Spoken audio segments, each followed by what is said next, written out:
Ferdinad Piech was one of the greatest automotive minds to ever live, bringing us some of the wildest cars ever seen on this God-given green earth. The mad scientist that pushed the limits of speed, technology, and business. The man with a plan. While accountants scratch their little heads trying to figure out how any of his wild creations will make the money, Ferdinad Piech was concerned of making the greatest automobiles to ever come out of Germany and Europe as a whole. Today we're exploring 13 of his wildest creations, starting from the ultra fast and ending with the ultra slippery.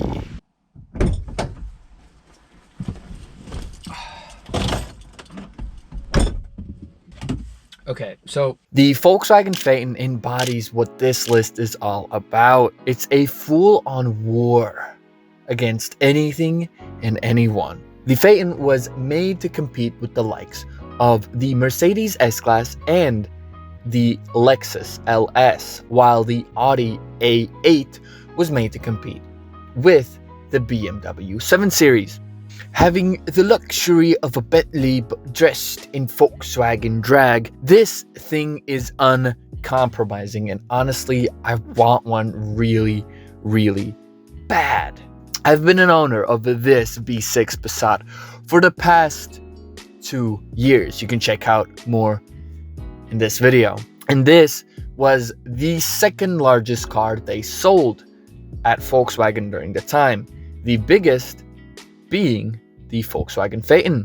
When the Phaeton was being designed and engineered, Piech set out a couple of rules. Most of these are not known by the public, but one of them was that the car should be able to drive at 300 kilometers an hour all day, while the outside temperature is a very hot 50 degrees Celsius and the interior temperature is a cool 22 degrees, even though the car was electronically limited to 250 kilometers an hour. This TikTok celebrity, TikTok's favorite car, came with multiple engine options, starting with a cute little 3.6 liter VR6 up to a 5 liter V10 TDI, or even a 6 liter 444 horsepower 560 Newton meters of torque W12 engine. A similar engine was found in the Volkswagen W12 Nardo concept car, which we will talk about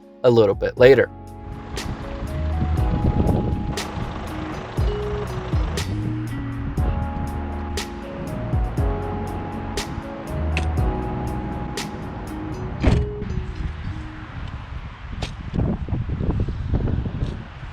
Porsche Cayenne. The Porsche brand has always been a little bit edging. It likes to edge bankruptcy, at least it used to.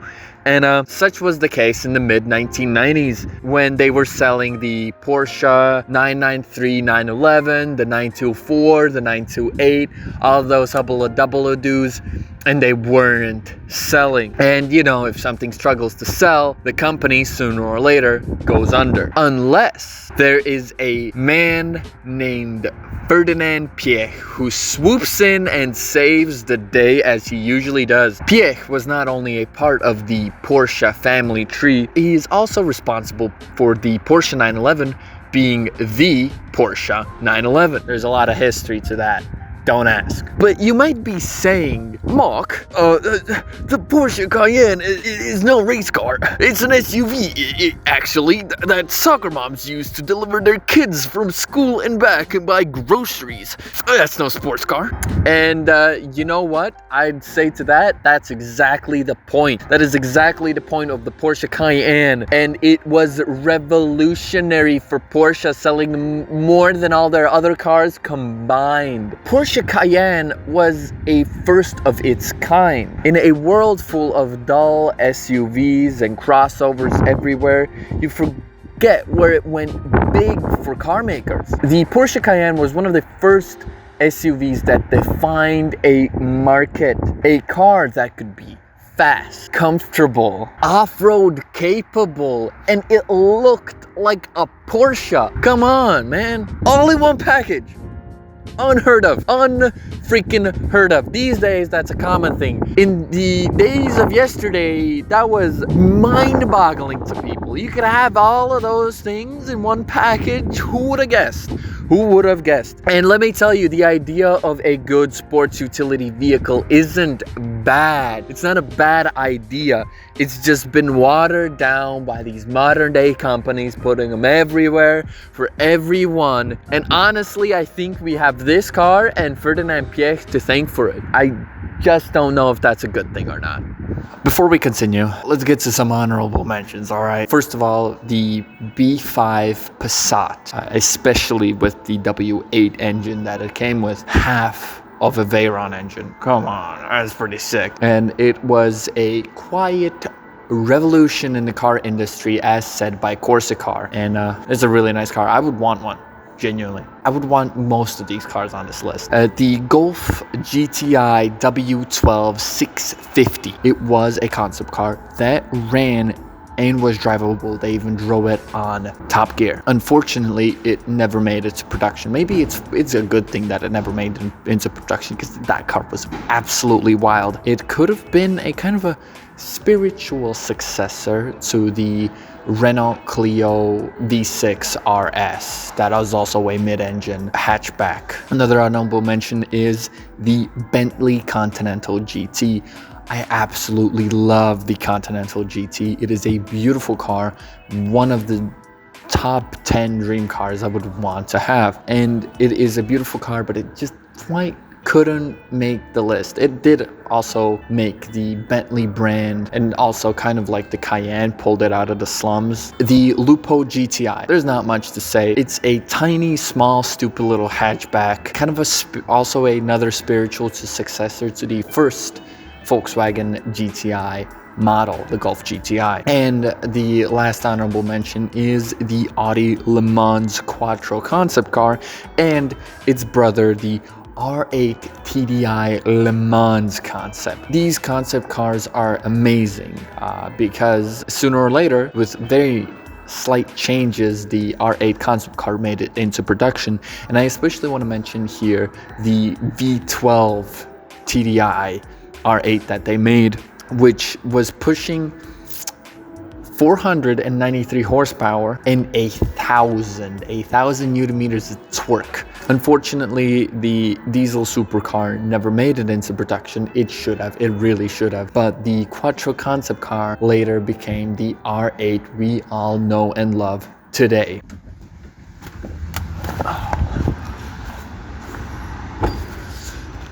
I really want to talk about all of these cars, and I can't really decide which one, so I'm going to talk about all of them at once. The two generations of the Volkswagen Golf R32 and the Passat R36, the famed DSG transmission, first came not in a supercar nor a hypercar, but this, a Mark IV Golf, making the Mark IV Golf R32 the first series production car to come with a Direktschaltgetriebe. My German teacher would be so proud of me right now. The original R32 was surprisingly popular when it first released in Germany, so people also got it across the pond in the US of A and in the land down under in Australia. They continue the same recipe for the R32 going into the 5th generation of Golf, being same, but different. The Passat R36,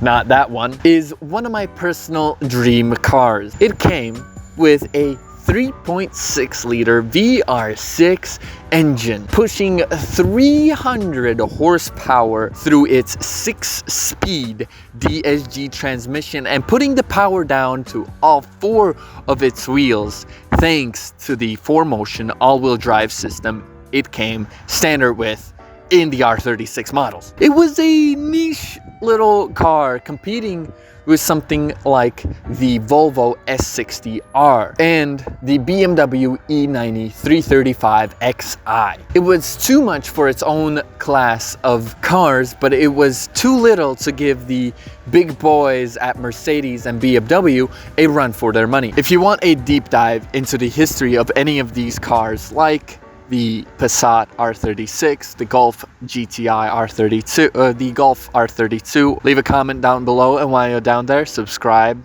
press the like button. We're trying to hit 1,000 subscribers before the end of the year, and your support means the world to us.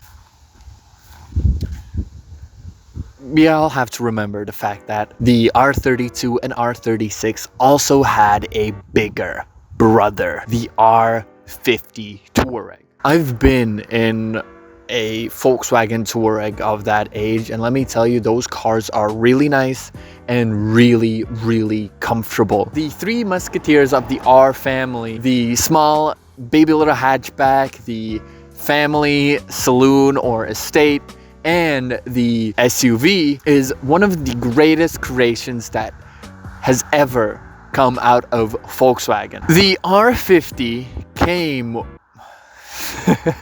the R50 came with a 5-liter V10 TDI that could pull a freaking spaceship if it wanted to. The styling is amazing for these cars, all three of them. And honestly, if you look at what Piech was doing with his car company, you can tell that he was doing what everybody else does. Think of brands like Toyota, think of brands like Mercedes, Ford. Piech was trying to lift the Volkswagen brand and the Volkswagen group as a whole to a whole different level never seen before. And the cars that were made under him had so much energy, so much soul, so much potential. You could never really put a number on it these days. Yeah, those are some cool ass freaking cars, bro. Those are some really cool ass cars. And there was so much soul, so much energy put into these cars that those are some of the last bastions of the real,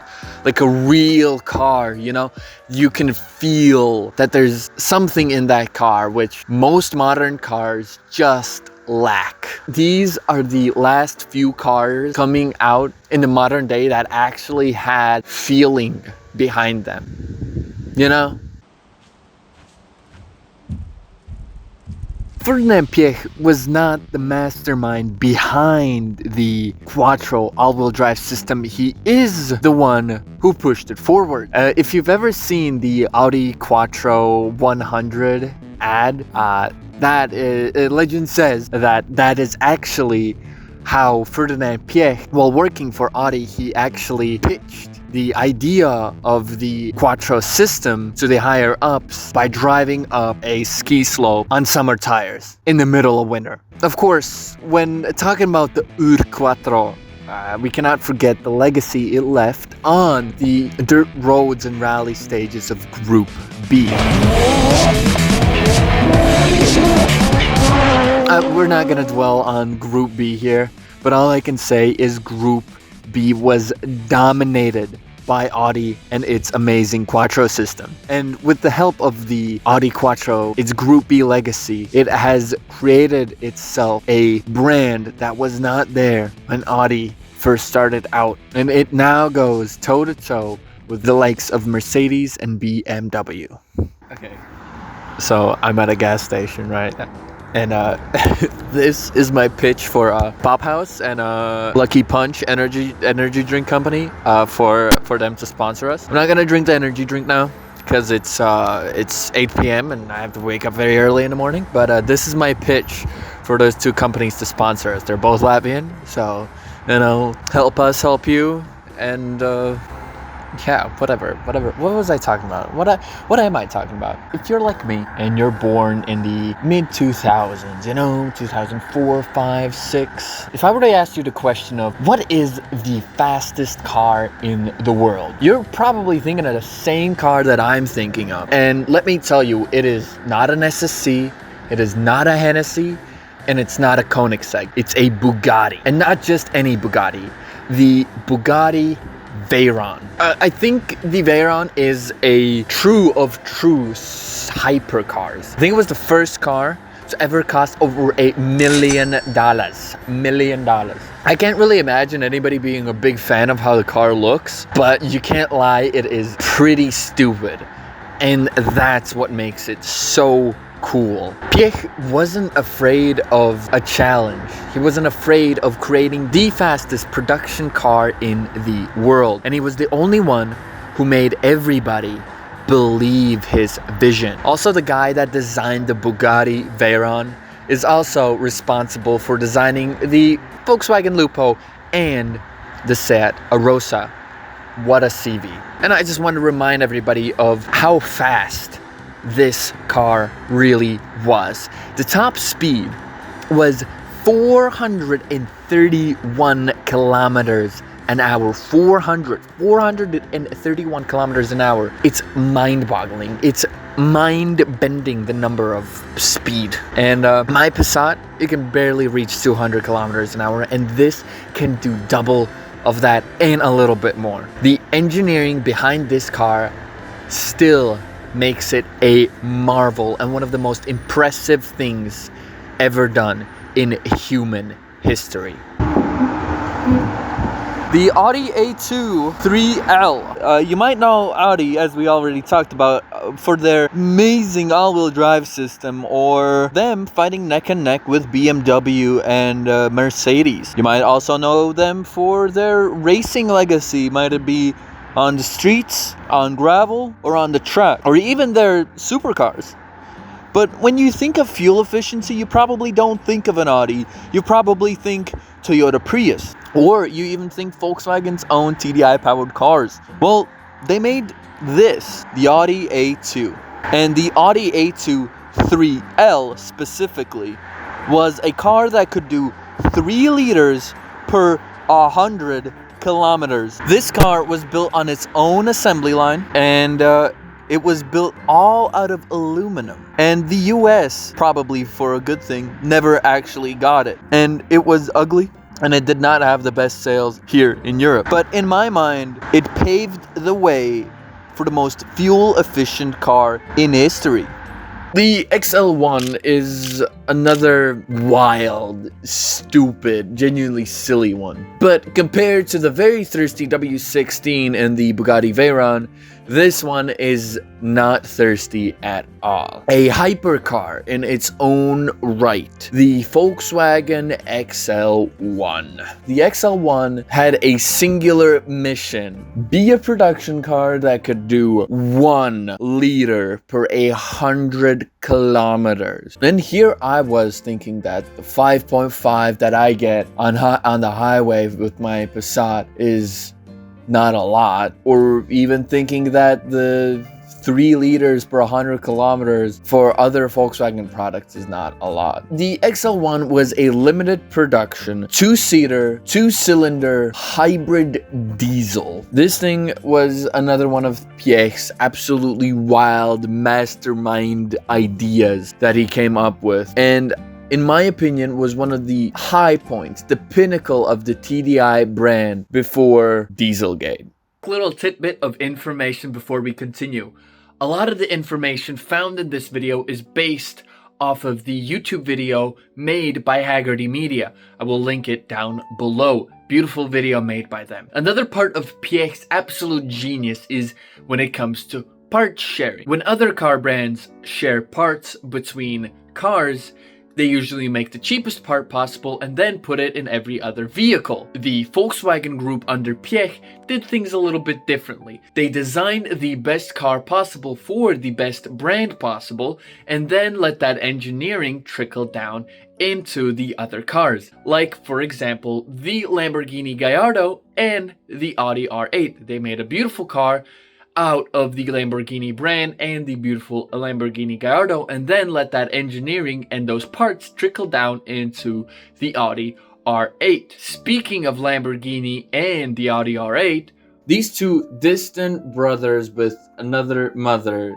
is what made Volkswagen great at the time, taking the Audi Le Mans Quattro concept car and making it into a real car, as I mentioned previously, named after the dominant R8 LMP race car. This thing came with either the unpopular but very nice V8 or the Lamborghini derived V10, available with an R-tronic automatic or a manual.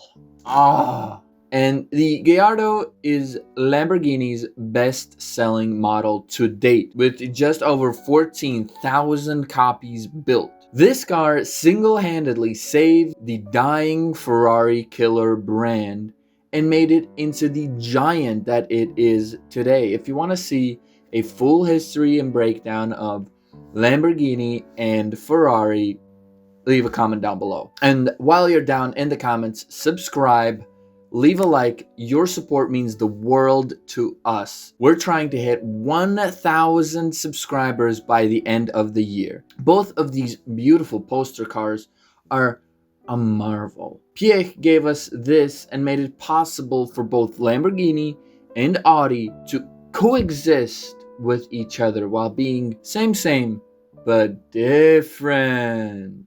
The Audi TT. Every car guy can agree that hairdresser cars are the absolute best. This is what they used to call them. This is what people used to say about cars like the Mazda Miata, the Toyota MR2, the BMW Z3, BMW Z4, anything that is a convertible, the Honda S2000, and of course, the Audi TT. Unlike some of the other cars that I've mentioned, the Bauhaus-inspired designed automobile was a real killer in the most literal sense possible. Having a little bit of aero problems and losing traction in the rear at high speeds, making you spin out and fucking die. That's why in the rear, now they have a little cute spoiler in the back to fix that problem. The Audi was available with both a 1.8T, very popular engine, and a 3.2 liter VR6. Hell yeah, baby! And available both in front-wheel drive and Quattro all-wheel drive. Not being a true Quattro all-wheel drive, but having the badge there. Honestly, this is one hell of a car, and they're cute. They look amazing inside and out, and I would not be against owning one in the future myself. I like TTs. The Volkswagen W12 Nardo. Honestly, not a whole lot is known about this hidden gem of a concept car. I've tried staying off of concept cars for this list, for the simple fact that they're almost never made and they're always stuck in this development hell. Except for what Volkswagen did under Piech. If Wikipedia, the world's most trustworthy site, is to be believed, then this was a personal request from Ferdinad Piech himself to Giorgetto Giugiaro and his Ital design team to design a Volkswagen supercar that could fit a big, fat, but also at the same time kind of skinny W12 engine in the back. And they did it. And honestly, it's amazing. And sadly, this was always meant to be a prototype, a running and driving prototype, but a prototype to show off the abilities of the Volkswagen brand and the Volkswagen Group as a whole. The W12 found in the Volkswagen Nardo W12 concept car is related to the engine that is also put in the Bentley Continental GT and the Volkswagen Phaeton that we talked about previously. So theoretically, if there is a crash damaged Volkswagen Phaeton or a crash damaged Bentley Continental GT with an intact or mostly intact engine, you could theoretically pull the engine out and, in theory, create a little Nardo project car, Nardo concept car, real life driving car yourself. Press like if you want to see that. Anyways, thank you everybody so much for joining the Torque channel. Thank you everybody so much for watching this video. If you want to see more, click this video. Thank you everybody so much for watching. Drive safe, don't be stupid, and I will see you in the next video. Bye bye.